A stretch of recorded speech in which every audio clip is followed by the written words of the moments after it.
What's up my friends? Welcome to a brand new video. My name is Beck and I'll be your YouTuber for the next handful of minutes. If you wouldn't mind chucking us a like and offering us a subscribe, that would be duly appreciated. So today I'm going to be doing a bit of a different video. First things first, don't forget to check out the cards so you can see how I did my makeup. So just the other day, it was on Saturday, so today is Tuesday, so it was like what?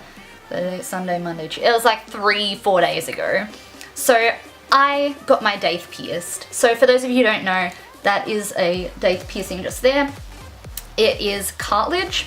It is similar cartilage to a Helix, but of course it's the same, made of the same stuff, of course, because it's cartilage. It's but it is a little bit thicker than your Helix normally, and that of course makes it a lot more painful because it has to go through a lot more cartilage. And also they tend to pierce it, I think they always do, it's always, your Daith is always pierced with a curved needle, so they go like through your ear.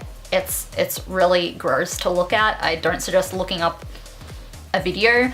I accidentally came across a video of it before getting it done. So basically what I'm going to be talking about is a little bit of an update. I'm going to be talking about the pain, the healing so far, and just some stuff that I've learnt about cleaning and stuff. I know I've only had it for a couple of days, but I've had a pretty good experience so far. So I wanted to share it because I understand that there's a bit of a, not a rumor, but there's a stigma that it's really painful. Even my piercer, she said it's one of the most painful, it is the most painful ear piercing.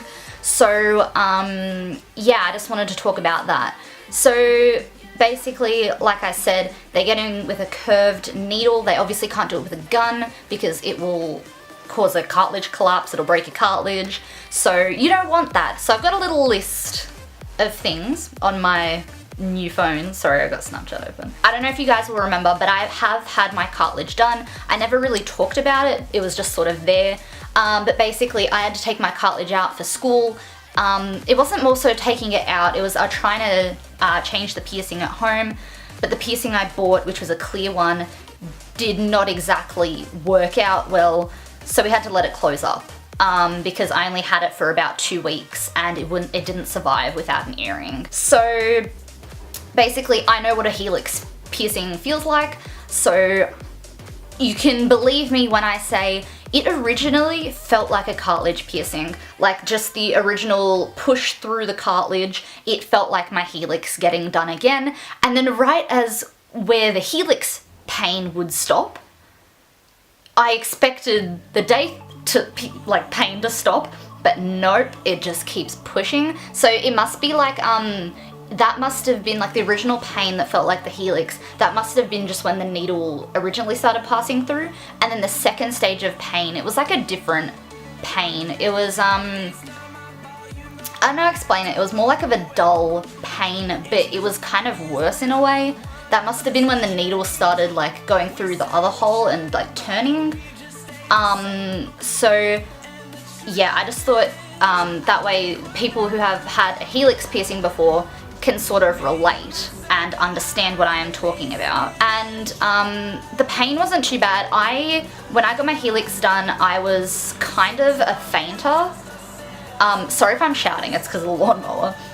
I was a bit of a fainter, so basically it was probably my own fault because that day I literally didn't follow anything that you're meant to. So that day I ate barely any food, I drank barely any water, I was overdressed, so I was really hot, and my piercer made me get up straight after getting the piercing done, and I was absolutely fine until I stood up. So it was probably not giving my body enough time for like the adrenaline or whatever and the blood flow to recalibrate. I was just like up and bleh.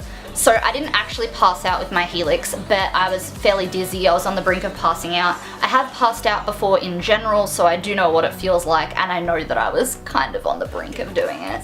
But this time, I made sure that I did everything right, and my piercer let me like stay down, like lay down while she was talking about aftercare and cleaning. and I was fine. I wasn't dizzy, I wasn't passing out. So I think that the fainting with my Helix was just because I did not follow rules. But I want to talk about the pain afterwards, because surprisingly, I have read so many people saying they have pain for like over a week after, sometimes still months after. I had no pain at all afterwards. It was probably less than 30 minutes after the piercing and I was pain-free. Now, provided I did take Nurofen. So Nurofen, for those of you who don't know, is a weaker form of ibuprofen, and basically it's a painkiller. So it's also a anti-inflammatory. So I did take 2 doses of that during that day, like after the piercing, because it's a little bit of a blood thinner, so you don't want to take it before. And I was fine. So I don't know if that's because of the Nurofen. I want to say it's not, because the past days after that I've been fine, no pain at all unless I'm touching it, and even so, it's not even that bad. It's like not like, oh my god, I'm dying. It's just like, ow, you know? So I can still clean it fairly easily. I'm getting my mum to clean it at the moment just because I don't want to risk doing it myself when I can't see it properly. So my mum, every time I like sort of flinch, my mum's always backing away and it's like, no, just keep going. And my piercer also did tell me that my Daith is actually, sorry, I keep calling it Daith. I keep forgetting it's Doth. I am so sorry, guys. It is Doth, but I always pronounce words the way I read them as. So my Doth is apparently a lot thinner than usual people. So she did say that that means it is less painful and it will heal a lot quicker, which is great because I always get infections with piercings, and I also didn't bleed much at all, which she said was like also out of the ordinary. It is very hard to clean if you're doing it yourself. Like I said, I'm gonna wait maybe a week and a half till it's like relatively pain-free. And then do it myself. I'm just worried about like stabbing it or something, or moving the piercing, which you're not meant to do. I'm also gonna warn you, well, not warn you, but inform you, my barbell has shifted, so it's moved down very, very slightly, which isn't too much of a problem. It's just a little bit hard to clean the top of the piercing, but mine's actually turning. So it's like sort of turning straight, so it's almost like straight on the barbell. But apparently that's actually kind of normal. I was doing some research online, and granted I did find it on Reddit, but there are a lot of people saying that it's because of swelling, which mine isn't really swollen, but it's apparently because of swelling and also the barbell being too big. So I don't know if they mean the gauge is too big, mine's a 16 gauge, or if they mean the length. So basically they've just said just wait it out, don't twist it, and then just change it as soon as possible. So if it gets bad and painful, I will go back to the piercer to see what she thinks. She's amazing. I went to a different piercer for my Helix. This lady who did my Doth is amazing. Basically just some information about what I want to do with mine. So I'm probably gonna wait 6 months to change it, and because like I said, I get infections really easily, so that must mean that my ears don't heal quickly. So I'm gonna wait 6 months. But if I do end up getting an infection, I will wait 6 months from when it is healed to get it changed, because I really don't want to risk getting like a keloid. So in regards to the aftercare and the cleaning and stuff, I'm first going to be talking about the gel that I received, well, that I bought. It was $20 from my piercer, Australian dollars, and the piercing itself was meant to be 80 Australian dollars. But she had a deal going on because it's almost summer. Well, it is summer now. It was 59 Australian dollars, like discounted. And so basically this aftercare is, the brand is Natural Look, so it's an Australian brand apparently. And the gel's called Body of Work Piercing Care Gel. And so basically all I know is it contains like aloe vera or something. Aloe vera extract. And on the front, I'm assuming that this is like its active ingredient. I don't know.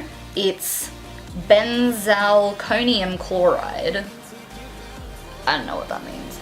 Basically, I apply this, as per her instruction, twice a day with Q-tips. And she said, I think it was like the first 4 weeks or something. I don't know. My mum wrote it all down and it's on the sheet she gave me. You only do it twice a day for like 4 weeks or something, and then you do it once a day, and then eventually, of course, you stop. And And additionally to that, I asked her about saltwater soaks. She said it's not really necessary, but if I wanted to, which I'm going to, she said I can do it twice a week, so just dunking my whole ear in salt water. And the mixture for that is 1/4 of a teaspoon of uniodized salt into like a whole mug of water. And then just so it doesn't spill everywhere, I put the mug in a bowl so it spills into the bowl, and then just like that. You will get a bit of a weird head rush. You will be loopy for like the next 20 minutes. It's weird. And yeah, so that's basically all I've got for now. I'm probably going to do later videos down the track, just updating you on my piercing. And I'm also thinking of getting my Helix redone or my conch done. So I guess maybe if I do, I can do update videos for that too. Like all in one video, of course. But yeah, so just like an FYI about my piercings, I've got my doubles on this, and I've got a single on this, and my Daith, and this was also the ear I had my Helix done. So yeah, my beloved Helix. But yeah, so that's the end of the video. Thank you guys so much for watching. I love you guys. Don't forget to hit the little bell button next to the subscribe button so you always know when I've uploaded. And don't forget to comment down below if you have any comments, queries, or suggestions. I always reply. And yeah, I'll see you in one of the previous videos or one of the next ones. It depends. Bye!